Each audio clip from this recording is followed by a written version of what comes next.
네, 반갑습니다. 밀양에서 왔습니다. 다이아몬드 권소입니다. 네. 울산이 요 정도 소리로 되겠습니까? 다시 한번 인사드리겠습니다. 밀양에서 왔습니다. 한국 아메이 이글드림 다이아몬드 권소입니다. 네. 네. 저 사람은 뭘 자꾸 저렇게 박수를 듣고 싶어서 저러나. 그게 아니라 리더님들이 기분 좋으시라고.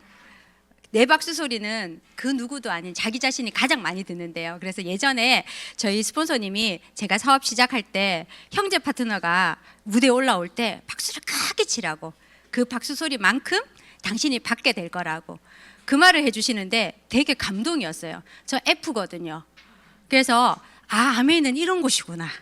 그래서 참 좋았어요. 여러분과 그런 아메이를 함께 나눴으면 좋겠습니다. 여러분 앞에 행복한 아메이 적혀 있죠?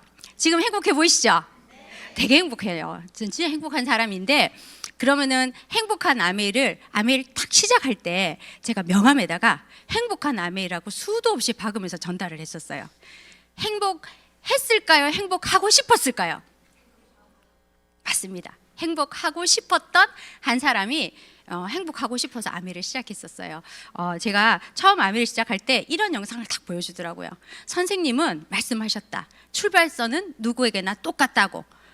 저한테 출발선이 저 헤비한 친구, 체격 좋은 친구가 차를 타고 멋지게 가는 저 모습이었을까요? 니어카를 끈 저 삐삐 마른 총각이었을까요? 사실은 전 니어카 끄는 사람이었어요. 왜냐하면 우리 부모님이 중학교 때 부도를 아버지가 내시고 도장을 잘못 찍어주셔갖고 공장이랑 집을 다 날리시고, 그리고 고등학교 때 아버지가 돌아가시고, 그리고 제가 결혼은 한 24살에 제가 결혼을 했어요. 안 놀래시네? 우리 시절에 24살에 결혼하는 건 상당히 빠른 결혼이었어요. 저희 과에서 1호 결혼식. 우리 신랑이랑 보기와 다르게 CC. 우리 신랑이 헤비한 저 친구 같았거든요. 몸이. 차를 탄 게 아니고 몸이. 그래서 그런 신랑과 제가 첫 번째 결혼식이어서 결혼식 전날 피로연을 전날 했어요. 신부가 술을 너무 많이 먹어가지고 그 다음날 화장을 못 먹을 정도로. 왜냐하면 너무 빨리 결혼을 하고 싶었습니다. 왜냐하면 저 니어카를 끄는 걸 멈추고 싶었어요. 그래서 정말 빨리 결혼을 하고 애기 아빠하고 둘이서 정말 열심히 살았습니다. 저의 첫 직장은 여기 울산이었습니다. 그래서 지금 저녁에 오신 여러분들 너무 대단하세요. 저 울산에서 근무해봤거든요. 쉽지 않았거든요. 병원에서 근무를 했습니다. 애기 아빠와 같이. 애기 아빠는 울산병원, 저는 양암동에 있는 정형외과에 근무를 했었습니다. 원래 제 목표는 장애 치료하는 게 목표여서 물리치료과를 들어갔는데 형편이 안 되니까 장애 치료를 할 수가 없는 거예요. 그래서 일반 정형외과에서 열심히 돈을 벌었습니다. 그런데 저렇게 니어카 끄는 내 모습이 너무 싫어서 도망가듯이 결혼을 했어요. 그래서 뭐 피한다면 뭐 만난다든가 혹시 압니까 여러분들? 네. 가난을 피해서 도망갔더니 무서운 시어머니가 계신 거예요. 근데 시어머니가 무섭다고 해서 나쁜 사람은 아닙니다. 정말 좋은 분인데 단지 내가 무서워했던 거죠. 그래서 정말 저렇게 힘든 출발선에서 남들과 똑같이 달리려면 생각을 해보세요. 자동차를 타고 열심히 달려가는 저 사람과 니어카의 부모님도 태우고 우리 동생도 태우고 막 끌고 가는 내 모습을 스스로 맨날 느낄 때마다 한편으로는 스스로가 대견했으면서 한편으로는 되게 자괴감도 들었던 그런 저였거든요. 그래서 애기 아빠랑 결혼할 때 제가 마음에 뭘 먹었냐면 난 정말 이렇게 살지 않을 거야. 그래서 난 정말 내 아이한테 이런 모습을 물려주고 싶지 않았었어요. 왜냐하면 저는 빚을 상속받았거든요. 이렇게 받을 게 있으면 상속을 포기하면 안 되잖아요. 그래서 포기하지 않았더니 받을 건 안 나타나고 빚만 이렇게 주르륵 나타나는 거예요. 그래서 여러분들이 느끼는 그 상속의 개념과 제 가슴에 들어온 상속의 개념은 좀 달랐어요. 저는 가난을 상속하고 싶지 않아서 사실은 아메이란 걸 선택했거든요. 아메이를 선택하기 전에 애기 아빠 쓰리잡, 병원 다니고 강의하고 개인적으로 장애 치료를 애기 아빠가 했어요. 저는 못했지만 장애 치료 애기 아빠니까 쓰리잡. 그래서 수입이 꽤 괜찮죠. 그리고 저는 병원 다니고 아이 키우고 시어머니 모시고 나도 쓰리잡. 여러분 공감하지 않습니까? 그래서 열심히 일하던 그 두 부부에게 아내가 찾아왔어요. 저한테 아내가 온 게 아니라 열심히 일하는 우리 신랑의 안쓰러운 우리 신랑의 여동생이 우리 신랑한테 전하고 싶었던 거지. 왜요? 언니는 애 키우고 자기 엄마 돌봤으면 좋겠잖아. 나한테 오는 아메가 아니에요. 근데 아메는 누가 알아들어요? 내가 그 자리에서 벗어나고 싶다라고 생각한 그 사람한테 들려요. 남들은 저 사람이 집에 돈도 나쁘지 않았어요. 애기 아빠 쓰리잡이랑 저랑 보니까 나쁘지 않았어요. 집 있고 차 있고 미랑은 그 정도면 괜찮아 사는 게. 울산에서 그 정도 살면은 가난하지만 미랑에서는 그 정도 살면 가난함을 못 느낍니다. 그런데 저 사람이 왜 아메를 시작했을까? 남들은 모르는 나만의 이야기가 있는 거죠. 내가 벗어나고 싶었던 나의 이야기. 나는 우리 부모님한테 빚을 상속받았지만 나는 내 자식한테 빚을 상속하고 싶지 않았던 나만의 이야기가 있었거든요. 혹시 여러분들 가슴에 어떤 이유인지 몰라요. 저 사람은 돈이 많아서 안 할 거야. 저 사람은 시간이 넉넉해서 안 할 거야. 저 사람은 너무 가난해서 못 할 거야. 몰라요. 아무도 나만의 이야기는 아무도 모른다는 거죠. 그래서 제 속에서 나만의 이야기가 들려왔었어요. 저는 이런 자리에서 강의하는 게 꿈이었던 사람이었었습니다. 그런데 결혼을 하고 아이를 낳고 나니까 신랑이 대학원을 가겠다 그러더라고요. 그래서 갔다 오라 했어요. 그 다음 차례가 난 줄 알고. 그래서 갔다 오고 나니까 박사를 밟겠다 하더라고요. 함부로 치하라는. 내 차례다. 근데 내 차례가 안 왔어요. 왜냐면 난 아이를 둘이 낳고 키우다 보니까 안 오더라고요. 그러던 어느 날 이 미팅장에서 어쩌면 저희 스폰서님이 그 업라인 스폰서님이 아동복집을 하던 분이셨고 그 업라인 스폰서님은 택시 기사를 하셨던 분이세요. 누군지 아시겠죠? 전홍점 리더님과 그 업라인의 이보연 리더님이십니다. 그런데 그 두 분의 강의가 이 자리에서 뭐라고 들렸냐면요. 우리가 생각하는 아동복집 사장님, 우리가 생각하는 택시 기사는 솔직히 말해서 진짜 죄송합니다만 그 어릴 때 제 식은 머리로는 저 사람들이 무슨 강의를 하겠어 그랬거든요. 근데 그날의 강의는 저한테 너무 각인됐었어요. 세상에 저렇게 똑똑한 사람이, 저런 강의를 하는 사람이 아동복집 원장님이라고? 야, 저런 강의를 하는 사람이 택시 기사였다고? 그 순간 제가 깨달았어요. 어쩌면 나는 그냥 물리치료사로 아이를 키우는 그냥 그런 사람이지는 모르겠지만 이 속에서 나도 저 자리에 올라가서 강의하는 사람이 될지도 모르겠다라는 작은 희망이 딱 튀니까 이 자리에서 한번 배워봐야겠다. 그 생각이 제 속에 싹 들어오면서 그래, 어쩌면 이 수단으로 내 아이한테 간호도 물려주지 않을 수도 있겠고 어쩌면 이 수단으로 쓰리잡을 하면서 너무 애쓰는 우리 신랑도 그 시간의 자유로움을 여기서 줄 수 있겠다. 그 생각이 드는 순간 전 아미가 들어왔거든요.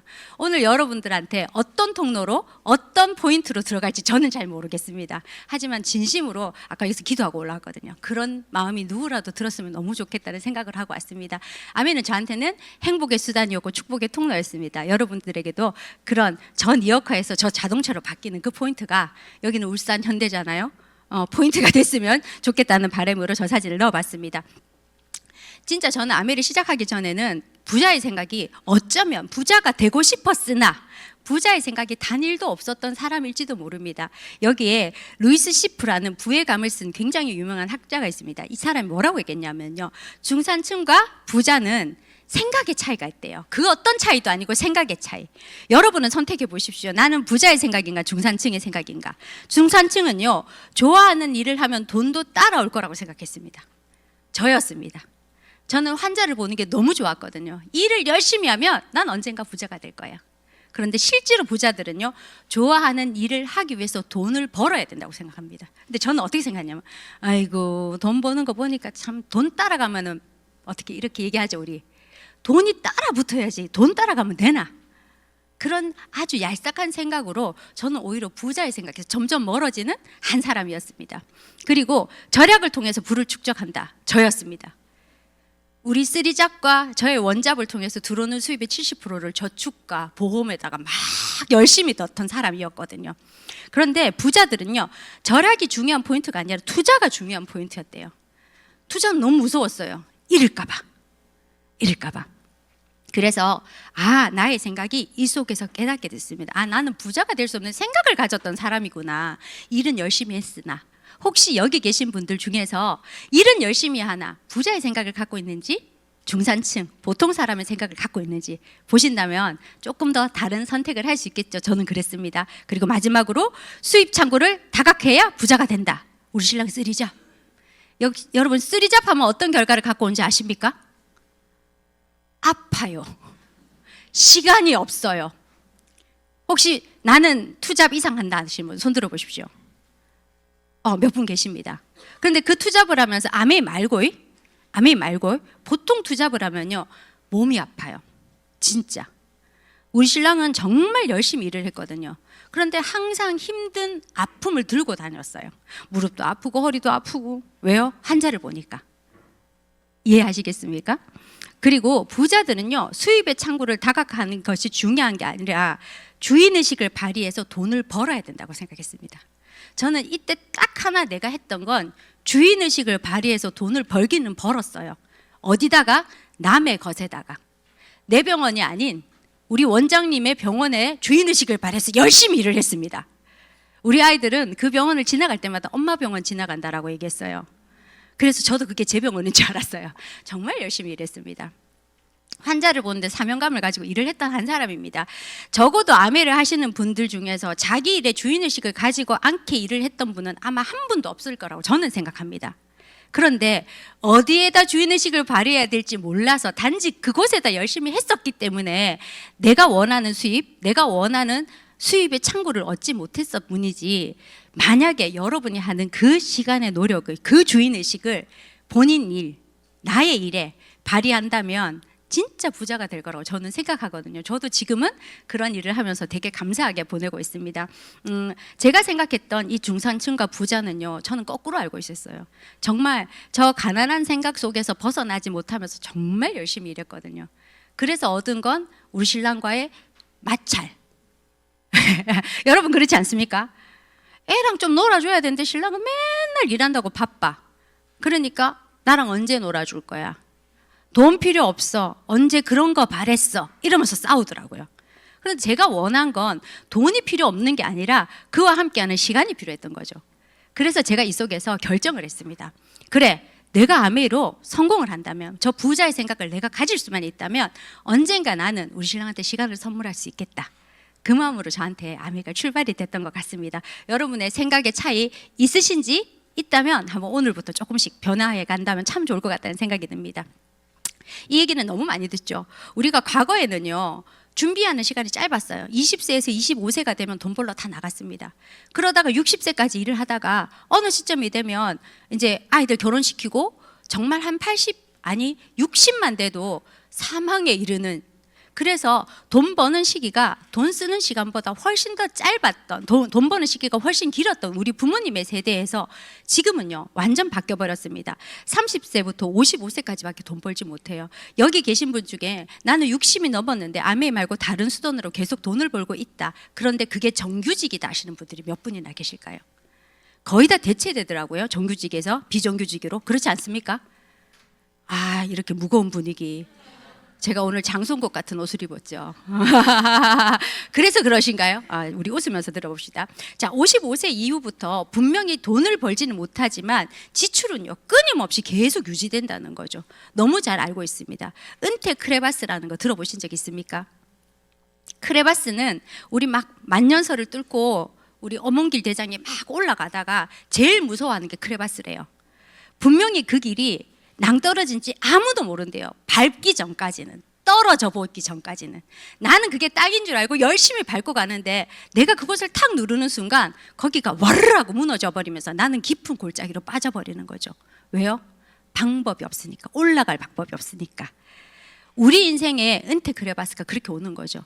나는 열심히 돈을 벌고 60이 돼도 70이 돼도 난 돈 벌 수 있을 거야 라고 생각하고 열심히 달려왔지만 나한테 은퇴라는 시간이 주어진다면 그 이후에 돈을 버는 수단이 바뀌어야 되는데 준비가 되어 있지 않다면 나는 그 절벽에 떨어질 수밖에 없는 거죠. 그래서 우리 인생에 준비되지 않은 그 이후의 시간들이 월 최저 생계비가 1인당 200입니다. 과거에는 부부 두 사람이 200으로 살 수 있었어요. 근데 지금은 부부 두 사람이 200으로 살 수 없습니다. 그런데 혼자 200으로 산다면 월 200을 12달 하면 2,400. 2,400을 50년을 한다고 쳐도 12억입니다. 그럼 부부면 24억이 들어가겠죠. 여기 울산은 다들 또 부유하시잖아요. 좋은 기업 다니시고 하니까. 그래서 이 정도는 다 가지고 계실 거라고 생각을 합니다. 그런데 밀양은 그렇지 않습니다. 만만치 않은 돈이에요. 돈 벌 수단도 훨씬 적습니다. 그런데 저 돈이 준비되어 있나 물었을 때 저는 심장이 텅 하고 내려앉는 거죠. 열심히 일했는데도 불구하고. 자, 그럼에도 불구하고 물가는 계속 오릅니다. 지금은 짜장면 한 그릇에 얼마 합니까? 8,000원. 서울 가면 10,000원, 15,000원 하는 거 아시죠? 우리 옛날에 500원으로 짜장면 사 먹었던 시절에 살았습니다. 그런데 그 물가가 어마무마하게 뛰었어요. 그런데 월급은 그만큼 올랐나요? 그렇지 않다는 거죠.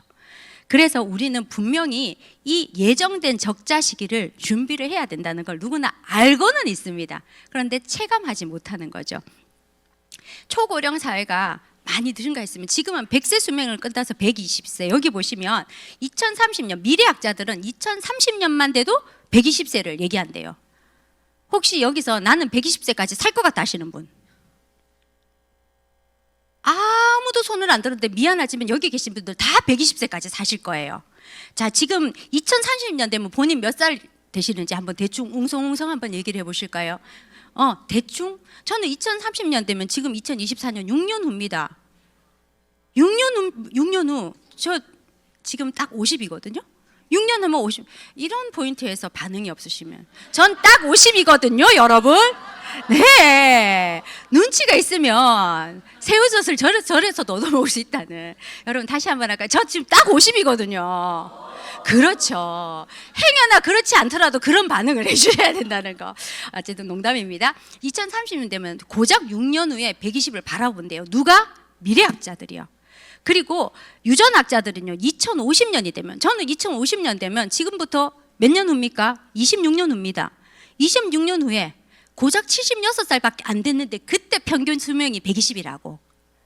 이해되세요? 그럼 전 120까지 당연히 살아있겠죠. 여기 계신 분도 살아있고 싶든 살아있고 싶지 않든 살게 되실 겁니다. 준비하십시오. 분자생물학자는 2070년 조금 멀어 보이죠. 2070년 여러분 몇 살이세요? 한번 세월려 보세요. 지금부터 몇 년입니까? 고작 46년입니다. 제가 46년을 더하면 100세가 아직 안 됐어요, 제가. 이해되세요? 이제 감이 오십니까? 이걸 체감하셔야 돼. 이해하십니까? 그래서 정말 여러분들 체감하셔야 됩니다. 그래서 초고령 사회로 이미 진입하고 있습니다. 어제 저희가 우리 파트너분들과 함께 생리대 기부를 계속하고 있습니다. 밀양에서 매일 해마다 제가 깜짝 놀랐어요. 저희 파트너들과 함께 한 달에 한 30만 원 가량의 생리대를 기부를 하는데 1년이니까 돈이 얼추 400만 원이더라고요. 적은 기부는 아닙니다. 근데 그 자리에 이제 고맙다고 인사치레를 하겠다고 해서 많은 분들이 초대를 받았어요. 의사 선생님, 뭐 복지관 관장님들 막 초대받아서 갔는데 그분이 무슨 얘기를 하셨냐면 밀양이 정말 인구 소멸 도시가 좀 가깝습니다. 그래서 작년 한 해 유치원이 4군데가 문 닫았대요. 근데 그 4군데가 모두 요양시설, 어른들 보호시설로 다 바뀌었대요. 물론 울산은 우리보다 훨씬 더 젊은 사람들이 많으시고 여기도 젊은 분들이 많으시지만 진짜 우리가 이 고령사회에 대한 준비를 내 스스로가 하지 않는다면 결국에는 내 자식이 아까 그 니어카 까는 삶처럼 우리가 그 니어카가 돈이 없어서 끄는 게 아니에요. 그런 삶이 주어진다니까요. 돈과 상관없이도 주어질 수 있습니다. 자, 어쨌든 노후의 3대 불안이라고 게 있습니다. 미래에셋 강창희 부대표였습니다. 이분이 지금은 노후에 대한 강의를 굉장히 많이 합니다. 빅퀘스천이라는 프로 보신 적 있습니까? 이분 굉장히 자주 출연하십니다. 저는 그 프로 한 번씩 보거든요. 좋은 프로입니다. 거기 되게 똑똑하신 지성인들이 나와서 현대사회, 미래사회에 대해서 강의를 굉장히 많이 하시는데 이분이 항상 노후에 대한 얘기를 많이 해주세요. 이분이 노후에 대한 3대 불안이 돈과 건강과 외로움인데 이걸 해결하는 방법은 가장 확실한 방법은 재테크가 아니라 항상 일할 수 있는 평생 현역. 여러분 혹시 오늘 강의를 이제 들으시러 오셨지만 잘 모르시면 김일두 리더님이라고 계세요. 우리 업라인 스폰서님이십니다. 한국의 아메를 들고 오신 1호 분이세요. 그분이 지금 80세가 훌쩍 넘으셨는데 아직도 철인 3종 경기를 하시고 아직도 아메이 센터에서 이렇게 하시면서 늘 이렇게 막 에너지 넘치는 분이세요. 아직도 아메이 사업을 하고 계십니다. 너무 멋지지 않습니까? 한국에서 개인 기부 1등이십니다. 본인이 본 수입으로. 너무 대단하지 않으세요? 그분은 외롭지 않아요. 항상 가면 젊은 리더들이 뛰어와서 스폰서님 하면서 사인을 받습니다. 여러분 그런 삶 원하지 않습니까? 여러분이 70, 80, 90이 돼서 미팅장에 딱 나타났는데 저 할매 눕고 이 느낌보다 지나가면서 막 젊은 리더가 따라와서 사인 한번 해주세요. 이거 한번 느껴보시고 싶지 않으세요? 아메이라서 가능합니다. 그리고 굉장히 건강하십니다. 그리고 돈도 있으세요. 그리고 기부하시죠. 저 꿈은 김일두리더님처럼 되게 꿈인데 그래 될란가 열심히 노력해 보겠습니다. 그래서 우리는 이렇게 정해진 미래들이 너무 멀게 느껴집니다. 여기 보시면요, 2090년, 아까 2070년에도 부담스럽다는데 2090년은 옵니다. 분명히 우리의 미래. 그때 이렇게 얘기해요. 사람의 등급이 매겨지는데 우리 뭐 빈익빈 부익부에서 우리 막 이런 삼각형 그렸다가 호리병 그렸다가 역삼각형 마름모 그렸다, 기억나십니까? 학교 다닐 때 배웠던 거. 그런데 이렇게 계층이 분류된대요. 1%의 상위 0.01%의 플랫폼을 소유한 누구 같은 사람요? 지금 애플의 회장 같은 사람, 아니면 마크 주크버그처럼 그렇게 인스타를 가진 사람들, 유튜버를 가진 사람들, 이런 사람들이 상위 0.0%의 부자라면 이 계급은요, 인기 정치인, 연예인, 운동선수들, 팔로워가 있는 사람들입니다. 팔로워가 있는 사람들. 아유, 그럼 팔로워 만들면 되는데 쉽지 않더라고요. 그런데 여기서 무서운 게 3등급이 AI예요. AI. 로봇한테 우리가 지배받는다. 그럼 우리는 무슨 일 하는지 아세요? 로봇이 움직일 때 이제 기름칠 해주고 기계 오픈해주고 이런 걸 우리가 한다고. 그래서 여기에 보면은 프레카리아트 계급, 발음이 좀 어렵죠. 근데 여기 한번 읽어보세요. 프레카리아트라는 계급은요, 이탈리아인데 노동자, 그것도 불안정한 노동자래요. 어쩌면 내가 여기에 들어갈 수도 있다는 거죠. 그럼 사람들이 이렇게 말합니다. 2090년 너무 멀다 아이가. 맞죠? 멀죠. 그래서 조금 가까운 거예요. 여기 2030년 일자리 90%가 AI로 대체된다고 누가 얘기했습니까? 여기에 지금 우리나라 대표들이 이렇게 얘기를 합니다. 여러분 어떠세요? 2030년 몇 년 남았습니까? 불과 6년 후에 우리가 일하는 90%가 AI한테 뺏길 거라고요. 특히 현대라는 곳은 자동화가 이미 진행이 되고 있죠. 아닙니까? 그래서 여러분도 절감하실 거라고. 밀양은 좀 덜 느낍니다. 내가 있는 곳이 어떤가에 따라서 민감하게 반응할 수도 있고 더디 반응할 수도 있죠. 그런데 여러분 누가 유리할까요? 민감하게 반응하는 사람이 유리할까요? 더딘 사람이 유리할까요? 네, 누가 내 치즈를 옮겼느냐 그 책을 보시면요, 민감하게 반응한 그 쥐는요 결국 살아남습니다. 하지만 이게 나한테 아직 멀었잖아 라고 생각한 그 쥐는요 결국에는 텅 빈 창고에 혼자 남아 있었다는 거 기억하시죠? 그러면 좀 더 가까운 거 해볼까요? 여기 보시면 이번에 한강 작가가 노벨상 받은 게 굉장히 세계 이슈잖아요. 그런데 그거보다 더 이슈가 여기 뭐라고 얘기했냐면 AI가 노벨상 타는 시기가 도래했다고 얘기합니다. 그러면 가만히 보면 AI가 탄 건 아니에요. AI가 연구한 것을 학자들이 발표해서 학자가 받았습니다. 그런데 여기 밑에 보시면 노벨 물리학상, 화학상을 모두 AI와 밀접한 연관관계로 프로젝트가 받았다. 그리고 그 밑에 보시면요, 그 유명한 그 교수님들이 인간의 유전병 지도를 완성하는데 AI의 도움이 없이는 명백히 불가능한 것이었다라고 얘기합니다. 결국은 AI가 이걸 이뤄낸 거죠. 아까 보셨듯이 2090년 너무 멀잖아, AI가 우리하고는 아직 접근되었지 않았잖아 하지만 아닙니다. 벌써 우리 삶에 밀접하게 와 있습니다. 그래서 민감하게 준비하시는 누군가는 분명히 준비된 삶을, 계획된 삶을 살고 계실 거라고 저는 믿습니다. 자, 여기 보시면요, 어디를 상해서 써야 될까요? 예. 분명히 우리한테 준비된 그 삶을 누군가는 하지만 모른다면 못하겠죠. 저는 이곳에서 이걸 처음 알게 되었어요.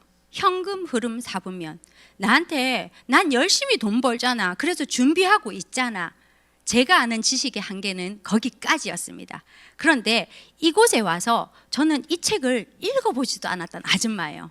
부자 아빠 가난한 아빠 책을 쓴 로버트 기요사키가 이 책 안에서 현금 흐름에 4분면이 있다고 얘기합니다. 돈은 이렇게 흘러간대요. 아까 말했듯이, 부모님이 말했듯이 흘러가는 길목에 서 있어야 돈을 번다고 얘기하죠. 그런데 우리는 늘 그 길목을 쫓아다니면서 돈을 벌고 있다고 생각했던 겁니다. 이 봉급자, 열심히 돈을 벌지만 그 돈을 누구한테 갖다 주나요? 옷 사 입고, 밥 사 먹고, 모텔도 가고, 호텔도 가고, 펜션도 가고, 우리 누리면서 살잖아요. 그런데 돈을 버는 사람은 내가 아니라 나는 쓰는 소비의 지출이었고, 돈을 버는 사람은 거기에서 돈을 벌고 있었다는 거죠. 누가요? 자영업자들이요. 그럼 자영업자들은 그 돈을 벌어서 어디에 갖다 주냐면요, 시스템 본점 백종원한테. 백종원 저 너무 좋아하지만 유명한 프랜차이즈 본점이니까. 맥도널드 본점. 그렇지 않습니까? 요즘에 여러분들 많은 펜션들이 모텔들이 다 야놀자에 다 넘어간 거 아세요? 모든 상회들이 전부 다 GS에 이마트에 다 넘어간 거 아세요? 우리가 설 자영업자의 자리 또한 없습니다. 그것들을 다 본점들이 시스템이 있는 자영업자의 여기 비사업가 영역에 다 갖다 주는 거예요. 그래서 진짜 제 친구가 어떤 일을 하는데 자기 하는 말이 나 이렇게 돈 많이 벌어갖고 다 본점에 다 갖다 준다 얘가. 그 얘기하는 친구 너무 많습니다. 그럼 이 사업가는 누구한테 돈 주냐면 나한테 투자한 투자가들. 그래서 우리는 어떻게든 그 투자가의 일부가 되어보려고 주식을 열심히 하는데 기회가 안 와요. 그렇지 않습니까? 여러분 혹시 나는 지금 주식이 다 파란불이다 빨간불이다 손 한번 들어봐 주실래요? 저도 파란불 많습니다. 내 마음대로 되지 않더라고요. 왜요? 정보를 가진 사람들은 자기들끼리 나눠요. 우리한테 주지 않습니다. 그래서 돈은요, E에 있는 사람들은 S에게, S에 있는 사람들은 B에게, B에 있는 사람들은 I에게 주기 때문에 우리는 이 노동 수입 영역에서는 절대로 부자가 될 수 없다는 걸 이 속에서 저는 배웠습니다. 직장 생활하면서 병원 근무하면서 이 강의장에 들어와서 저는 내가 하던 그 노동 수입이 정말 더 이상의 답이 없다는 걸 사실은 깨닫게 됐어요. 그전에는 그것만 하면 되는 줄 알았거든요. 그래서 많은 사람들이 이런 얘기를 하세요. 아멘 하시는 분들 중에 직장 다니시거나 지금 일에 최선을 다하는 분들 중에서 그럼 어쩌라고 내가 이만큼 열심히 산 걸 부정한단 말이야. 그래서 화내는 분들도 굉장히 많으세요. 근데 그 마음 이해합니다. 하지만 화낼 게 아니라 정확하게 직시하고 다음 걸 준비한다면 분명히 그분에게 기회가 있겠죠. 그러면 누군가에게 돈이 가냐면요, 이 인쇄 수익가 비즈니스 영역과 인베스트 투자하는 영역에 있는 사람들이 돈을 벌어가니 그럼 우리는 어떻게 해야 되는지, 내가 과연 어느 영역에서 돈을 벌고 있는지 일단 인지하시고, 그 다음에 돈을 벌고 싶다면 로버트 기요사키가 뭐라고 얘기했냐면요, 돈을 벌어들이는 시스템을 가지라고 얘기했습니다. 우리는 돈을 버는 게 누구였어요? 주체가 나였어요. 그래서 어느 시점에 내가 일할 수 없다면, 내 시간이 제로가 된다면 나는 수입이 제로가 되는 노동 수입, 불안정한 수입의 영역에 있었다는 거죠. 그래서 저는 결정을 했어요. 그러면 언젠가 내가 일할 수 없는 시점, 우리 아버지가 부도가 나고 우리 엄마가 아파서 나에게 돈을 주지 못했던 그 시점에도 만약에 우리 부모님이 이런 시스템을 가지고 있었다면 난 얼마나 좋았을까, 이런 생각을 어릴 때 무지하게 했었거든요. 그래서 나 또한 우리 아이에게 이런 시스템을 주고 싶었습니다. 우리 신랑의 꿈은 건물주였습니다. 얼마 전에 쬐끄마한 건물을 사긴 했습니다. 그런데 그 건물을 사기 전에 옛날에 무슨 생각을 가졌냐면요, 몇 억가 안 갖고 건물을 어떻게 사? 그래서 우리는 빚내서 건물 사는 걸 상상할 수도 없었어요. 그래서 열심히 모아서 그 돈을 만들었어요. 그랬더니 건물값이 올라버렸어. 그래서 살 수 없는 시간들을 계속 흘려보냈죠. 뭘 몰랐냐면 우리는 부자가 되는 원리를 알지 못했던 거예요. 그래서 이 속에서 여러분들 배우신다면 너무 좋겠죠. 어쨌든 돈을 벌어들이는 시스템이 있어야 언젠가 내가 일을 할 수 없는 시점에 돈을 벌 수 있습니다. 그러려면 만들든지 사든지 접속하라. 만들라. 누구처럼요? 백종원처럼요. 그런데 백종원이 그걸 만들기 위해서 얼마나 많은 실패를 했는지 혹시 보신 적 있습니까? 또 유튜브 짤에 그 얘기를 하더라고요. 실패해 보셨습니까? 많이 해봤지. 너무 쉽게 얘기했어요. 그런데 우리는 실패할까 봐 두려워서 시작하지 못하잖아요. 그렇지 않습니까? 사랍니다. 어떤 걸요? 그냥 자그마한 프랜차이즈점 말고요, 절대로 망하지 않는 스타벅스나 맥도날드 같이 흔들림 없는 그런 시스템을 사랍니다. 그런 거는 인력 갖고 안 돼요. 20억, 30억이 있어야 하겠죠. 그 돈 있으면 나는 어디 묻어놓고 살겠네 생각을 할 정도로. 그렇지 않습니까? 자, 그리고 접속하랍니다. 접속. 어디에 접속하냐면요, 이런 시스템을 배울 수 있는 네트워크 마케팅에 접속을 하되 교육 프로그램이 있는 네트워크 마케팅에 접속하래요. 어떤 교육 프로그램요? 아까 말했던 그 루이프 시프의 부의 감에 나오는 그런 부자들의 생각을 머리가 아니라 몸으로 체득할 수 있는 그런 곳에 가서 교육을 받으랍니다. 혹시 여러분은 그게 마음속에 와닿았나요? 저는 이 속에서 10년 넘는 시간을 보내면서 마음에 굉장히 많이 와닿았어요. 그래서 나는 지금 내가 하는 일이 부자가 되는 생각을 갖고 하는구나. 지나보면 알아요. 아이고 또 가난한 생각했네. 저 그럴 때 되게 많거든요. 그럴 때 많거든요. 여러분은 어떻습니까? 어쨌든 우리는 부자가 되고 싶습니다. 21세기에는요 이런 카드를 만드는 카드사, 여러분 카드 회사가 돈을 법니까? 아니면 카드를 발급해주는 영업 아줌마가 돈을 법니까? 다 알고 있어요. 그런데 우리는 회사를 만들 수 있는 힘이 없습니다. 그렇죠? 그리고 유튜브 만들면 돈 되는 거 너무 잘 압니다. 하지만 유튜브 되려니까 쉽지 않던데요. 여러분은 몇 명의 팔로워를 갖고 있습니까? 안 만들어지더라고요. 그리고 이거 꾸준하게 매번 올리는 거 절대로 쉬운 일이 아닙니다. 인스타 팔로워 몇 명이 있으면 될까요? 쉽지 않습니다. 카카오톡 처음에 오픈할 때 많은 사람들이 놀랐어요. 왜 우리에게 공짜로 문자를 나눠주지? 그런데 어느 순간 저 카톡을 깔고 싶어서 아이폰을 사고 스마트폰을 사기 시작하고, 열심히 회원이 모이니까 어느 날 느닷없이 게임이 오니까 모두가 애니팡을 하고, 여러분 기억나십니까? 그랬던 시절. 어느 날 막 사랑을 막 보내 사람들이. 뭐 때문에요? 나랑 연결된 사람들이 이 속에 있으니까 난 그곳에 가고 싶은 거죠. 이해되세요? 그리고 쿠팡에서 모든가 물건을 사기 시작합니다. 저는 이 모든 곳에 접속되어 있는 사람입니다. 여러분 현대카드가 처음에 1등 아니었던 거 혹시 기억하세요? 1등 카드사는요, 여러분 부자 되세요 했던 삼성카드가 1등이었습니다. 그런데 끊임없이 우리에게 A포인트부터 H포인트까지 계속 나눠주니까 조그만한 혜택으로 많은 사람들이 이동하기 시작했고 회원이 모이기 시작하니까 결국에는 지금은 현대카드사가 1등이 되었다는 거죠. 회원이 모이는 게 힘입니다. 여기에 회원이 연결과 공유를 통해서 회원이 자산이 되는 일들이 다 모여 있어요. 그럼 우리도 이런 일을 하면 돈이 되겠다, 부자가 되겠다는 생각을 할 때 여기에 느닷없이 아메가 들어옵니다. 느닷없지 않습니까? 하지만 내가 할 수 있는 연결 공유, 저는 카드로 연결 공유 해봐야 결국 영업밖에 안 되더라고요. 유튜브로 열심히 연결 공유했는데 아무도 나에게 돈을 주지 않아요. 그리고 인스타를 했는데도 연결 공유 진짜 열심히 합니다. 근데 쉽지 않더라고요. 카카오톡 나 때문에 핸드폰 산 사람 분명히 있습니다. 그런데도 나에게 돈이 되지 않아요. 내가 쿠팡 파트너스는 하지 않지만 많은 분들에게 쿠팡 그 물건 좋더라, 그 집 괜찮더라 이런 얘기 합니까 안 합니까? 우리 신우가 지금은 아메를 하지 않지만 저한테 전달한 사람은 저의 신우입니다. 그래서 이 얘기를, 우리 신우가 나한테 아메를 전달한 방식입니다. 언니야, 내가 알고 보니까 문디 네트워크를 했더라. 문디를 욕하는 건 아닙니다. 문디 네트워크가 어떤 얘기냐면요, 여러분 그런 거 아시지 않습니까?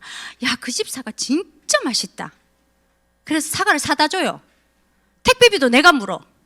이 집 그 집 내가 갖다 줘. 해본 적 있다 없다? 많다. 우리는 끊임없이 그렇게 문디 네트워크를 하고 있었던 거예요. 그럼 진짜 나한테 이득이 되는 네트워킹을 하는 게 바로 아메라는 거죠. 아메 제품 진짜 좋아, 이왕 쓸 거 나랑 쓰자, 이 얘기하는 겁니다. 남이 쓰는 건 나한테 도움이 되지 않아요. 그 사람이 나와 함께 쓰자고 얘기하는 거. 그래서 제대로든 이 네트워크 마케팅, 연결과 공유를 통해서 회원을 자산으로 모을 수 있는 일 중에서 내가 할 수 있는 거, 다른 사람이 할 수 있는 거 말고 내가 할 수 있는 거, 저는 여기서는 이게 아메였다고 생각을 합니다. 잠시만, 여기 퍼플렉시티라고 여기에 요즘에 이렇게 검색 많이 하시죠? 챗 GPT 물어봤어요. 아까 유튜브 월 100만 원 벌려면 어떻게 하면 돼? 이러고 물어봤어요. 그랬더니 여기 일어났어요. 영상의 길이가 8분 이상일 때 중간 광고를 끊지 않고 계속 봐야 돼. 여러분 혹시 유튜브 보면서 영상 넘긴다 안 넘긴다? 넘기죠. 그러면 돈이 안 된답니다. 그리고 구독자가 1000명 이상이고 시청 시간이 4000시간 이상이 될 때 필요하답니다. 저 팔로우 250명, 300명인데 줄어서 250명 됐거든요. 아무도 내 걸 그렇게 길게 보지 않아요. 길게 보지 않을까 봐 전부 다 8분짜리로 만들었더니 아무도 8분을 보지 않아. 결론은 저는 여기서 제외된 유튜버인 겁니다. 돈 되기 쉽지 않더라고요. 그런데 아메에서 생필품 나눠 쓰자는 얘기는 충분히 했고, 그 얘기를 통해서 저에게는 그거보다 그 이상의 수입이 들어오고 있잖아요. 여러분이 할 수 있는 거 선택해 보시면 너무 좋을 것 같습니다. 돈은 어디로 갔을까? 공장에서 광고, 총판, 도매, 소매를 거쳐서 소비자한테 오는 이 과정이 우리 어릴 때 우리 부모님 아니면 우리 친구들, 우리 옆집 이모들이 벌었던 돈의 수단입니다. 그런데 어느 시점에 이 모든 영역들이 다 대기업으로 넘어가 버렸습니다. 제 친구가 얼마 전에 우리 동기 모임을 했는데 제 친구가 상회를 했어요. 상회 기억나세요? 상회? 그러면 40대 이상이십니다. 상회. 혹시 하시는 분 기억 안 나는 척 하신 건 아닌가 모르겠습니다. 상회에서 우리 물건을 샀어요. 그래서 그 엄마는 그 돈으로 아이들 대학 시키고 그러지 않겠습니까?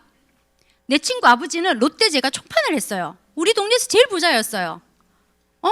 그런데 그 친구도 그 돈으로 부자가 되고 먹고 살고 했겠죠. 그런데 지금은요, 그 총판도매 소매의 영역들을 다 대기업이 다 가져가 버렸어요. 다 CU로 바뀌고 이마트로 다 바뀌어 버렸어요. 그런데 우리가 원하는 건 소비가 지출로 끝나는 것이 아니라 나에게 혜택이 없는 게 아니라 나한테 혜택을 받고 싶지 않아요. 그게 바로 아메이라는 수단입니다. 200원, 100원짜리의 저렴한 물건이 아니라 350원의 질 좋은 제품을 만들어서 내가 쓰고 너무 좋으니까 같이 써보자라고 얘기할 수 있는 제품을 만들어 주겠다는 거예요. 그러면 내가 구정 광고를 통해서 나와 함께, 내가 좋아하는 친구와 함께 써보자고 얘기하는 겁니다. 그러면 나도 혜택을 보지만 그 친구가 이 직거래해서 350원에 비었던 돈, 대기업이 가져갔던 돈 350원에 만들고 700원에 나한테 전달이 된다면 중간에 남았던 그 350원을 나와 너가 함께 가져가자고 얘기하는 것이 소비 이꼴 매출, 나에게 혜택을 가져오는 거. 여러분은 현대백화점 주로 이용하시고 롯데백화점 이용하시죠? 여러분은 현대의 마수에 걸려 있는 겁니다. 이 나쁜 의미가 아닙니다. 똑똑한 게 원래 이렇게 살아가는 거예요. 현대에서 열심히 일을 하고 현대에서 돈을 받아서 현대백화점에서 돈을 쓰죠. 아닙니까? 내 친구는 롯데백화점 갑니다. 신랑이 현대 안 갑지. 아닙니까? 우리 친구 같이 왔어요. 너무 고맙죠. 왜? 내가 좋아하는 걸 함께 나누고 싶으니까. 여러분들도 모두가 친구 본다고 정신없지 마시고 절 봐주시면 좋겠습니다. 어쨌든 간에 여러분도 여러분의 매출이 롯데백화점 신격호 회장님처럼 현대의 정이씨 집안처럼 나는 내 자식에게 정씨 집안의 가문을 물려주지 못하고 현대백화점을 물려주지 못하지만 나도 나의 마트를 내 자식에게 물려줄 수 있다면 저는 이거 선택하고 싶었어요. 왜요? 나도 내 마트 갖고 싶으니까 부자들처럼.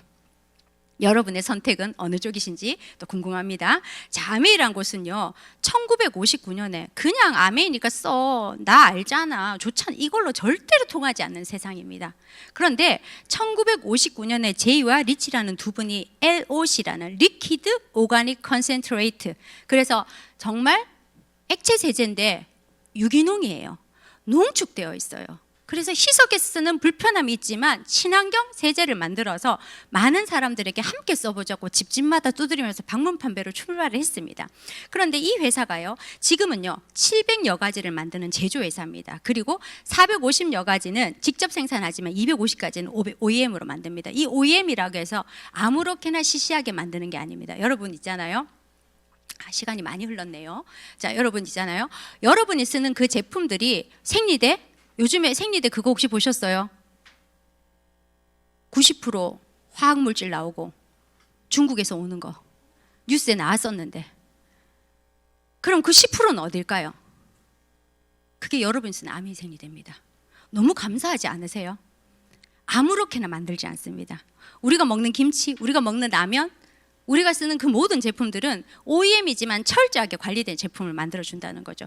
그리고 불이 꺼지지 않는 영구동에서 만드는 그런 제품들을 만듭니다. 그리고 세계 최초의 직거래 마케팅 회사로서 에디슨 마케팅상을 받았어요. 이 회사는요 공정하다, 합법하다, 정당하다, 당신이 받는 수입이 1도 흐트러짐이 없다는 걸 밝혔기 때문에 이런 상을 받았고요. 그리고 친환경 회사, 1959년에 만들어진 회사가 30년 동안 지켜보고 이 회사는 정말 안전한 물건을 만드는구나 밝혀진 회사입니다. 여기 보시면 그때 받았던 상을 받는 장면이 나옵니다. 이거 한 번만 보십시다. 솔루션을 얘기해야 돼요. 그거 정말 맞는 말이에요. 규모 있는 솔루션에 비례해요. 그게 뭘까요? 그게 제품이에요. 우리가 소비자로서 나갔을 때 쇼핑하잖아요. 네. 뭐를 사느냐, 요걸로 가장 큰 파워를 행사할 수가 있어요. 사람이. 기업에게 메시지를 주느라는 맞아요. 얘기구나. 안 사주면 그 기업이 그 제품을 만들어요? 안 만들어요. 다른 거 만들죠. 우리가 원하는 거 있으면 그걸 요구해야 되는데 소비라는 행동을 통해서 그걸 요구해야 돼요. 매번 소비를 할 때 가치, 기후라는 가치를 위해서 소비를 해야 되는구나. 맞아요. 여러분 아메이 제품 솔직히 비싸지 않습니까? 전 비쌌어요. 전 비쌌어요. 가정주부가 70%를 저축하는 저한테는 아메이 제품이 상당히 비쌌습니다. 하지만 제가 공부를 해보니 이 제품은 친환경이었어. 어쩌면 농축해서 쓰니까 훨씬 더 저렴하게 쓸 수 있겠구나. 첫 번째. 두 번째, 친환경이면 거품이 많이 나지 않지만 환경오염이 덜 되겠구나. 그런 선택을 하는 가치 소비를 하는 걸 우리는 예전부터, 전 10년 전부터 했거든요. 그런데 요즘에 들어서 환경이 너무 많이 대두되잖아요. 타일러 씨가 미국 사람인데 우리나라 환경운동을 하고 있습니다. 사실 부끄러운 일이죠. 그런데 제가 이 책, 이분 저는 그 그린 인플루언서 자격증을 받았거든요. 왜 받았냐면 처음 시작은 아메이 잘하고 싶어서 공부를 시작했어요. FSC 인증 종이로 이 책을 만들고 거기에 소이잉크로 프린팅을 하는데 그런 회사를 구하기가 너무 힘들었다는 얘기를 들으면서 깜짝 놀랐어요. 아메이의 용기, 아메이의 프린트물들, 아메이의 글씨들은 소이잉크로 FSC 인증종이로 만든다는 걸 저는 5년, 6년, 7년 전에 이미 들었거든요. 그런데 이제 와서야 우리나라에서 그렇게 책을 만들고 싶은데 그것조차도 어렵다는 현실을 알게 되니까 너무 감사했어요. 그래서 공부를 해보니까 환경이 너무 위배됐는데 이 사람이 뭐라 얘기하냐면 우리나라는 환경 보호하는 시민의식은 1등이래요. 분리수거 제일 잘합니다. 그런데 환경 분리수거를 해봤자 분리수거를 통해서 재활용률은 꼴찌라는 거죠. 왜요? 플라스틱이 너무 딱딱해요. 색깔이 있어요. 비닐이 안 떨어져요. 거기다 이물질을 묻혀요. 왜요? 우리는 이쁜 거 좋아하잖아. 반듯한 거 좋아하잖아. 그런데 여러분들이 정말 환경운동을 하고 싶다면 조금 못나고 조금 불편해도 환경에 위배되지 않는 선택을 하는 것이 기업에 요구하는 권리라는 거죠. 그래야 기업들이 그런 걸 만들지 않는데요. 근데 아메이는 우리가 아무도 그런 걸 요구하지 않았는데 그런 걸 만들어주고 있었어요. 그래서 때로는 욕도 얻어먹어요. 얘 디자인이 와 이렇노? 냄새가 와 이렇노? 색깔이 와 이래 바래노?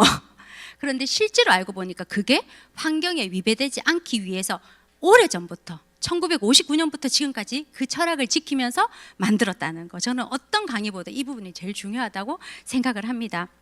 그런 제품을 만들고요. 우리가 아침에 눈 떠서 눈 감을 때까지 끊임없이 쓰는 이 생필품들, 치약 하나를 쓰지만 구강의 세균을 생각하는 치약. 구강에 균이 좋지 않으면 폐렴이 잘 옵니다. 그런데 그 균을 생각한 치약을 쓰고요. 그리고 똑같은 샴푸지만 두피, 피부 경피독을 생각하는 샴푸. 그리고 화장을 하는데 우리 피부에 안전한 화장품. 모양 안 예쁘죠? 그런데 저게 비건 인증을 받았어요. 저 용기 자체부터 다. 그리고 색조 화장품, 그리고 원포 제품, 아까 말했던 간장, 미약, 치약, 고추장, 참치, 여러분이 쓰는 그 모든 제품들이 내가 편하지 않을 수는 있지만 건강한 제품을 선택해서 쓸 수 있다는 거죠. 그리고 요리할 수 있는 킹쿡, 저 킹쿡이 이번에 316 스탠드로 업그레이드 된 거 아시죠? 그런데 가격은 샐러드 마스터와 동급이지만 이렇게 얘기해도 되나요? 그 급은 1,500만 원대 냄비들이 우리는 100만 원대 냄비잖아요. 가격으로 치면은 상상할 수 없는 차이지만 그 성능은 충분히 우리께 월등하다는 거죠. 그리고 우리가 먹는 이 스프링 정수기 지금은요 더 업그레이드 됐습니다. 과거에도 좋았습니다. 지금 우리 쓰는 것들도 좋았습니다. 하지만 앞으로 환경오염은 끊임없이 온다는 거죠. 여러분 쓰는 플라스틱 페트병 물 있죠? 위에 뚜껑은 뭡니까? 플라스틱. 돌릴 때마다 거기서 가루가 떨어진대요. 미세 플라스틱이. 그래서 미세 플라스틱은 앞으로 굉장히 늘어납니다. 제가 처음에 이 강의를 시작할 때 우리는 미세 플라스틱 이 카드 있죠? 우리 쓰는 카드. 한 달에 4분의 1 조각을 한 달이 아니라 1년에 4분의 1 조각 먹는다고 강의했던 적이 있었어요. 예전에. 그런데 지금은 일주일에 한 장을 먹는답니다. 한 달에 4장. 여러분 지금 카드 있으면 꺼내서 한번 보십시오. 그걸 우리가 먹고 있다고. 뭘 통해서? 물을 통해서. 많이 먹고 있습니다. 그래서 그것을 걸러주고 신종 오염 물질들, 화학 물질들이 끊임없이 나오는데 그것들을 걸러주는 걸 미리 대책하는 거죠. 왜요? 우리는 정수기를 올해 만들고 내년에 만들고 그 다음에 만들 게 아니기 때문에. 이해되십니까? 그래서 위대한 정수기고요. 그리고 공기청정기. 누구는 디자인마다 깔별로 예쁘게 만들 수 있지만 우리는 그렇게 원하지 않아요. 누구나가 좋은 공기를 마시게 하기 위해서 그런 공기청정기. 그리고 청소할 때 세제. 여러분들 욕실 세제, 욕실 청소하실 때 특히 락스질 하십니까? 안 하시죠? 여기 계신 분은 안 하시죠? 락스로 하시면 손에 지문이 없어집니다. 아십니까? 눈에 각막이 상해요. 그런데 아메 욕실 세정제로 욕실에 들고 가서 해보세요. 너무 깨끗한데 눈이 아프지 않아요. 손이 상하지 않아요. 그런 세제를 쓰시고요. 그리고 우리 라이더도 타죠. 여기 한번 볼게요.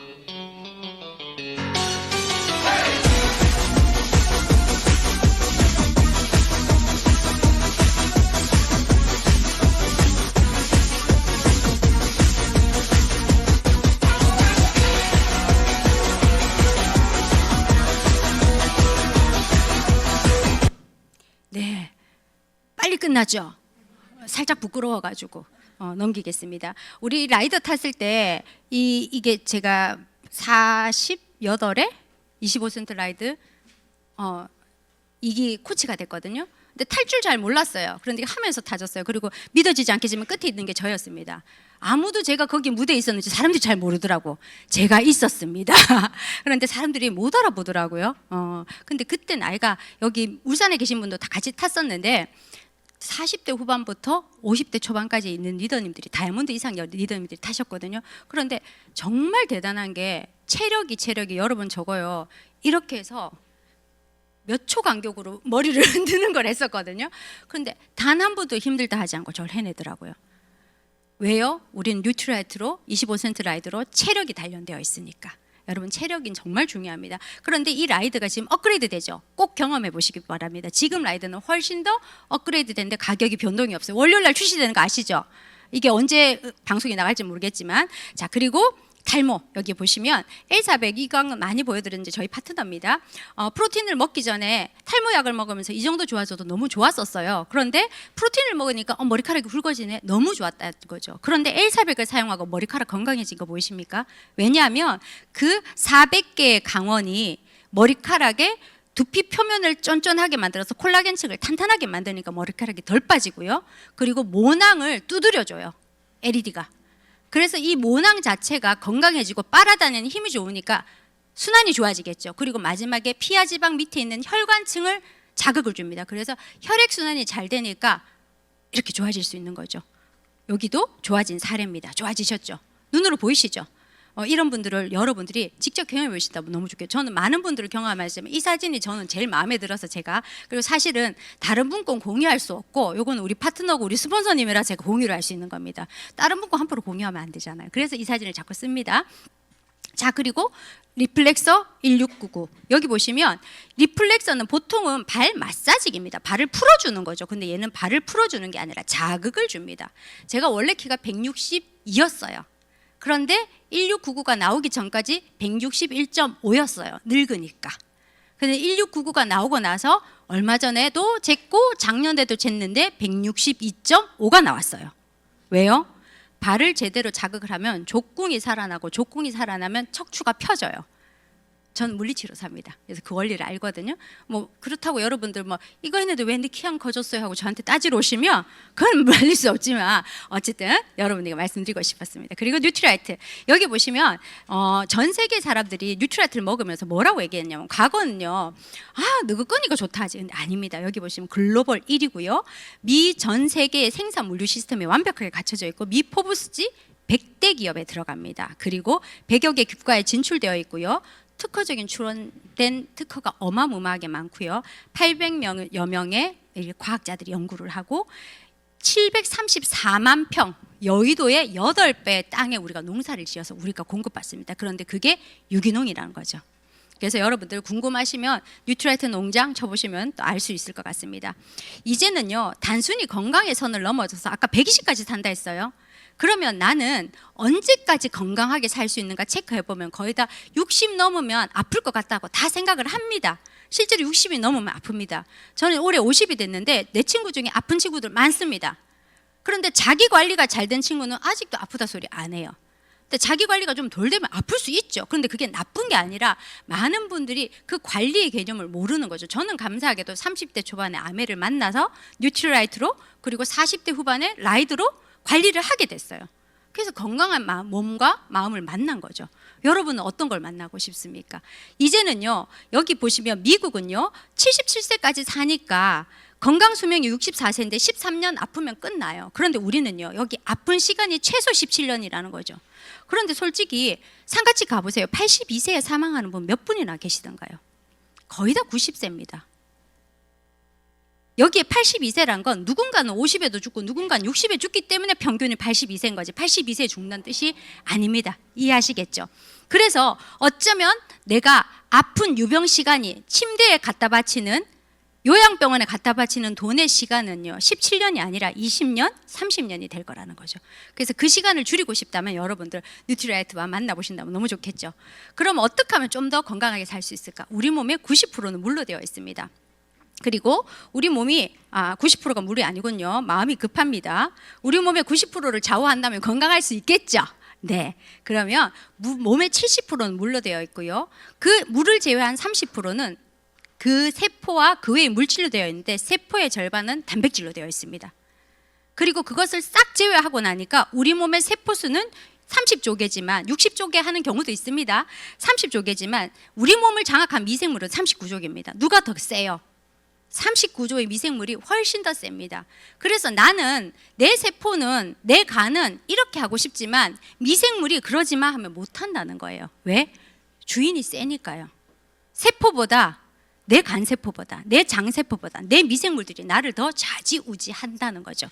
자, 그 얘기를 보시면 여기 보시면 앞으로 빌 게이츠가 미래를 바꿀 세 가지 웰빙 사업이라면 바로 마이크로바이옴과 치매 치료와 면역 항암제라고 얘기하는데 여기 마이크로바이옴에 동그라미 탁 쳤어요. 왜 그러냐면 면역 중요한지 다 알아. 치매 무서운지 다 알아. 그런데 마이크로바이옴은 잘 모르겠는데 이러시는 거예요. 자, 한번 보세요. 내가 똑같은 쌍둥이 쥐한테 똑같은 먹이를 줬어요. 저지방 고식이. 그런데 뚱뚱한 사람의 마이크로바이옴을 이 쥐한테 넣었더니 뚱뚱해지고 날씬한 사람의 마이크로바이옴을 넣었더니 날씬해졌어요. 그리고 신장병이 1도 없는 무균주에 있는 쥐에게 신장을 망가뜨리는 작업을 했어요. 그랬더니 그 쥐의 마이크로바이옴은 이유 없이 어떤 변형을 일으켰대요. 그 쥐의 마이크로바이옴을 빼서 정상 쥐한테 넣었더니 신장이 망가지더래요. 그렇다면 나의 병은 어쩌면 나의 마이크로바이옴에 의해서 만들어졌을 수도 있더라. 이해하십니까? 그래서 아까 빌 게이츠가 말했던 것이 바로 여기에 들어갑니다. 지금 아메이에서는요 HM 파마사와 나의 장 검사를 하고 있습니다. 그래서 내 장이 도대체 어떻게 만들어지느냐를 파악하고 있고요. 여기에 겐트와 네덜란드 TIM 그리고 한국에 있는 HM 파마사 이 세 개만 이 기술을 가지고 있는데 이 기술 중에서 개인 연구를 마친 건 사실은 HM 파마밖에 없습니다. 전 세계 유일하죠. 그리고 20년 독점을 했습니다. 이 사람 같은 경우에는 많은 사람들이 네가 먹는 음식이 너다라고 얘기를 하죠. 그렇죠. 그렇게 먹으니까 그렇게 살이 쪘을 거야. 그렇게 먹으니까 고지혈이 왔을 거야 라는데 20세 청년입니다. 아토피가 있어서 기름진 음식을 많이 먹지도 않았어요. 그런데 여기 보면 콜레스테롤 대사가 안 되는 걸로 나오죠. 이 친구는 신검을 갔더니 고지혈에 고혈압이 났습니다. 먹어서입니까? 균 때문일까요? 그렇죠. 마이크로바이옴 때문입니다. 그리고 이 사람 같은 경우에는 장 상태가 너무 좋습니다. 네, 권소희 맞습니다. 접니다. 그렇다고 그렇게 권소희라고 크게 대놓고 접니다. 너무 좋죠. 퍼펙트죠. 오랜 시간 뉴트리라이트로 단련된 장입니다. 그런데 저한테도 흠이 있었어요. 설사 가끔 합니다. 복부 불편 가끔 느낍니다. 그런데 유일하게 내가 느끼는 건 단백질 소화가 안 됐어요. 그래서 머리카락 부러지고 손톱이 줄이 생겼어요. 심했죠? 심했습니다. 그런데 나가 맞는 유산균을 처방받고 나서 여기 위에 새로 난 손톱은 줄어든 거 보이십니까? 네. 그럼 뭐 이렇게 얘기해요. 나도 손톱에 줄이 생기니까 1번을 먹어야겠구나. 아닙니다. 사람마다 장의 모양이 다르기 때문에 넣는 유산균의 형태의 반응은 다 달라집니다. 그래서 나에게 맞는 건 내가 처방을 받으신다는 거 잊지 마시고 받으시면 너무 좋겠고요. 결과적으로 그 데이터베이스는 현재 2년 만에 6만 건입니다. 6만 건. 어마무마한 데이터베이스입니다. 그래서 이제는요 4차 산업 가치 사슬 구조 내에 아메이는요 휴먼 네트워크 라이프 코칭 컴퍼니입니다. 사람의 인생의 건강을 코칭해 줄 수 있는 프로그램이라는 거죠. 그 코칭 프로그램이 바로 이겁니다. 현재 유전자 동의보감이라고 우리나라에 있는 1,000억을 투자하고요. 그리고 이 1,000억의 투자를 한국 아메이와 유전자 동의보감 그리고 네덜란드의 TNO라는 국경 연구기관에서 3명이 합작을 했어요. 3팀이. 그래서 3만 개의 데이터로 출발을 해서요. 뭘 만들었냐면 건강 루트를 만들었어요. 이렇게 당신 몸이 이렇게 되니까 이렇게 될 거야 라는 어떤 프로그램이 나와버린 거죠. 여기 마지막에 박스 있는 사람 보이시죠? 누구나 권장량을 먹으면 다 될 것 같지만 키 큰 사람, 건강한 사람은 그걸 먹지 않아도 건강하고요. 몸이 좋지 않은 사람은 권장량을 먹어도 택도 없어요. 안 보여요. 그런데 그 옆에 있는 오른쪽 박스에 보시면 키 큰 사람은 영양제 안 먹어도 됩니다. 이해하시겠어요? 몸이 좋은 사람 안 먹어도 돼요. 그런데 조금 안 좋은 사람은 조금만 먹으면 되고요. 많이 안 좋은 사람은 많이 드셔야 됨에도 불구하고 우리는 권장량만 믿고 있다는 거죠. 그래서 여러분에게 맞는 맞춤 프로그램이 이렇게 준비되어 있습니다. 웰리스 예측 알고리즘을 통해서 TNO와 함께 연결했습니다. 당신은 이런 이유로 이런 질병이 만들어질 겁니다. 예측을 해주는 거죠. 그래서 데이터를 입력하면 알고리즘을 통해서 평가를 해주고요. 그러면 이렇게 검진 이력이 나옵니다. 제 것도 했었어요. 저는 미리 했었습니다. 그래서 노화 억제 점수는 79점, 그리고 여기 보시면 만성염증 점수는 78점, 저의 노화 연령은 0.82배 속도로 늙고 있습니다. 내 친구가 1살 먹을 때 나는 0.82살 먹는다고. 이해되시죠? 그래서 제가 요거 49세 때 쟀는데 39세 나왔어요. 뉴트라이트 힘입니다. 맞죠? 저는 비타민 효능이 굉장히 좋은 장을 갖고 있더라고요. 뉴트라이트 바를 잘 받는 거죠. 그래서 나는 더블 스무도 안 되던데 장 검사해 보세요. 이해되시겠어요? 자, 그래서 어쨌든 간에 저는 저한테 맞는 처방을 이렇게 내리고 지금 열심히 또 따라가고 있습니다. 자기한테 맞는 겁니다. 여러분 찍으셔도 소용없습니다. 자, 어쨌든 이런 데이터베이스를 통해서 여러분의 맞춤을 한다면 너무 좋겠죠. 건강해질 수 있습니다. 그러면 난 좋은 물 먹고 좋은 유산균 먹고 좋은 단백질 먹고 근육 1kg는 1,300만 원의 가치입니다. 그러면 나한테 이렇게 매달 건강하게 먹을 수 있는 프로그램이 있다면 여러분 선택하시겠습니까? 네, 선택하겠죠. 그래서 어차피 담는 거 롯데마트, 이마트, 저 마트, 그 마트 가는 게 아니라 그 마트를 갔을 때 30만 원 쓰면 월 포인트 300 받을 걸 아메이 마트로 바꿔 담았어요. 저는 유산균도 담고 나한테 맞는 더블엑스도 담고 휴지도 담고 치약도 담았어요. 그랬더니 한 달에 30만 원 가정에서 누구나 쓸 수 있는 돈이죠. 단지 흩었을 뿐이죠. 그걸 아메이로 모았어요. 그랬더니 1년에 12만 원, 2년에는 24만 원의 캐시백을 받게 됐어요. 캐시백 좋지 않습니까? 그런데 아메이에서 프로그램을 만들었어요. 에이클릭머니라고 해서 내가 매달 그 30만 원 중에 10만 원만 꼬박꼬박 아메이를 쓸 수 있어요? 라고 묻는 거예요. 아이고 내가 막 영양제는 못 사 먹어도 생리대는 사지. 치약은 쓰지. 그런 분들 있잖아요. 그래서 매달 10만 원 이상 썼더니 매달 5,000포인트, 10만 원 이상 썼는데 6개월이 되니까 10,000포인트, 12개월에서 24개월은 똑같이 썼는데도 불구하고 고정 고객이란 이유로 15,000포인트를 줬어요. 그래서 24개월을 합했더니 아까 받은 24만 플러스 27만 5천 포인트를 나한테 주는 거죠. 조금 깨졌죠? 이해해 주십시오. 자, 그래서 어차피 쓰는 소득이 나한테 쓴다면, 나의 마트에서 쓴다면 여러분 27만 5천 원에 24만 원 준다면 좋아요, 안 좋아요? 좋죠. 저는 좋더라고요. 자, 여기 보세요. 환경을 생각한 경제. 왜 환경을 생각하냐면 택배 여러 번 안 해도 되잖아요. 3만 원, 2만 원 택배하는 게 아니라 모아서 하잖아요. 그리고 나한테 계획 소비를 하니까 쉴 데 없이 더 많이 안 사도 돼요. 하지만 많은 사람들이 또 이것 때문에 더 사야 되나? 잘 보세요. 원래도 더 샀었어요. 그렇지 않습니까? 꼭 아멘만 그렇다고 생각하지 마시고요. 자, 그런데 내가 쓴 걸 누구가 가져간다면 너무 불쾌할 것 같아요. 그런데 아멘은요, 내가 80만 점의 매출이 나 혼자 쓴 게 아니라 함께 쓴 거예요. 나와 동생과 친구가 모두 20만 점씩 썼을 때 모아서 80만 점이 됐다면 친구는 20만 점에 대한 3%를 돌려줘서 6천 원을 받아가고 동생도 20만 원에 3%를 돌려받아서 6천 원을 가져간다면 손해본 거 없어서 저는 마음이 뿌듯했어요. 그런데 내가 쓴 거는 어차피 있지만 나의 친구는 모으니까 60점이 된 거예요. 모으니까. 혼자가 아니라 모으니까. 그럼 60점의 6%는 36,000원에서 빼주는 거죠. 빼주면 얼마요? 6,000원을 가져간 친구와 동생 걸 빼고 나니까 24,000원을 내가 가져오게 된 거예요. 저는 내가 가져오는 게 되게 좋으면서도 한편으로 불편했어요. 왜요? 내 친구가 6,000원 갖고 간 것도 미안했고 내 위에 사람이 많이 가져가는 것도 불편했어요. 여러분 솔직히 그렇지 않습니까? 그런데 내 위에 있는 사람은요, 많은 매출, 80만 점의 매출이지만 6% 48,000원을 모두가 가져가는 것이 아니라 친구 동생 6,000원씩 빼주고 내가 가져간 24,000원 빼고 나서 그가 쓴 거와 그가 알린 거 12,000원만 가져간다는 사실이 저는 참 좋았습니다. 세상에 내가 노력한 걸 정확하게 챙겨준다면 애쓰지 않을 사람이 어디 있습니까? 그렇지 않습니까? 그래서 수입은 역전이 일어나고요. 노력순, 선착순이 아니고 매출순도 아닙니다. 철저하게 노력순이라는 거죠. 자, 그래서 어차피 쓰는 거 내가 함께 쓰는 사람이 늘어났더니 9%가 됐고요. 브론즈 파운데이션을 위해서 이런 사람은 선물 키트를 선물로 줍니다. 매달. 18개월 중에서 12개월은 챙겨주기로 약속이 되어 있어요.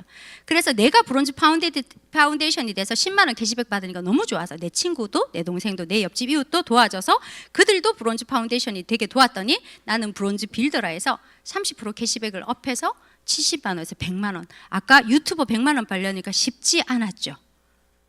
아메이는 가능하다는 거죠. 내가 100만 원 받은 것처럼 내 친구와 내 동생과 내 옆집 이웃을 100만 원 받게 도와줬더니 나는 1000만 점이라는 안정적인 매출이 만들어져서 매달 250만 원. 저는 내가 한 것처럼 누군가도 돕고 싶어서 일을 하는 거지 내가 250만 원 받고 싶어서 내가 100만 원 받고 싶어서 그러지는 않았습니다. 여기 계신 분들도 다 그럴 거라고 생각을 합니다. 어쨌든 내가 250 받았듯이 내 친구와 내 동생도 밖에 도와준다면 2그룹을 도운다면 사파이어, 3그룹을 도운다면 에버럴드, 6그룹을 도운다면 다이아몬드라고 합니다. 내가 수입을 결정하고 얼마나 많은 사람을 도와주는 일이지 내가 많이 벌고 싶어서 뛰어다닌다고 되는 일은 아니더라고요. 그래서 저는 이 일이 좋았습니다. 아까 처음 시작할 때 제가 얘기했죠. 전 F거든요 얘기했잖아요. 여러분은 어떻습니까? 남 등쳐먹고 뺏는 일이 좋아서 일을 하는 분은 단 한 사람도 없습니다. 내가 좋아서 내가 좋은 걸 내가 좋아하는 사람에게 정말 진심으로 전하고 싶어서 이 자리를 함께 하는 거죠. 자, 형제들에게는 이거 특별한 한번 4대 볼게요. 보험이 있다. 인간에게도 이런 행복을 위한 4대 보험이 있어요. 그것 좀 얘기해 주세요.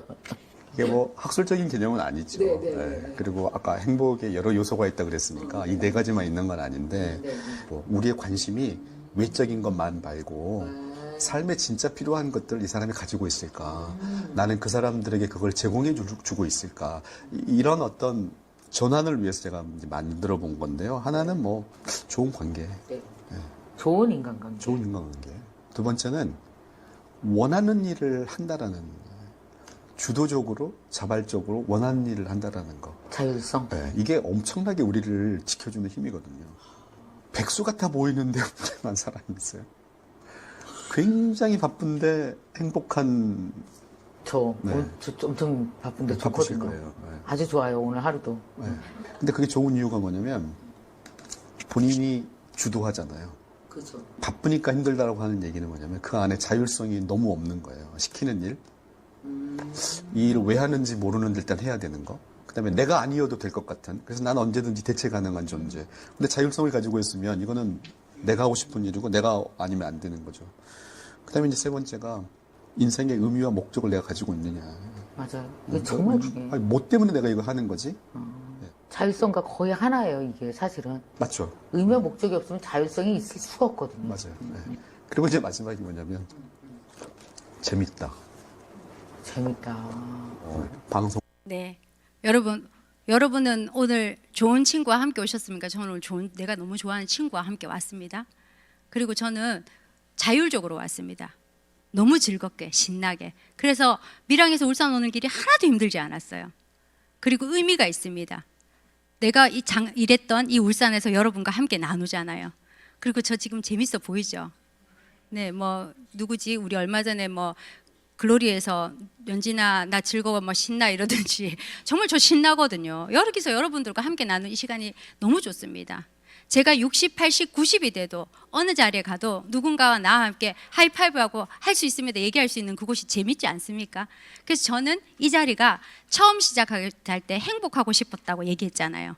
그래서 참 감사하게도 오늘도 행복한 순간을 여러분과 함께 맞이했습니다. 너무 감사하고요. 돌아가신 여러분 마음 안에도 그 일이 행복이 되었으면 좋겠다는 생각을 하면서 오늘 강의를 마칠까 합니다. 긴 시간 함께 해주셔서 감사합니다.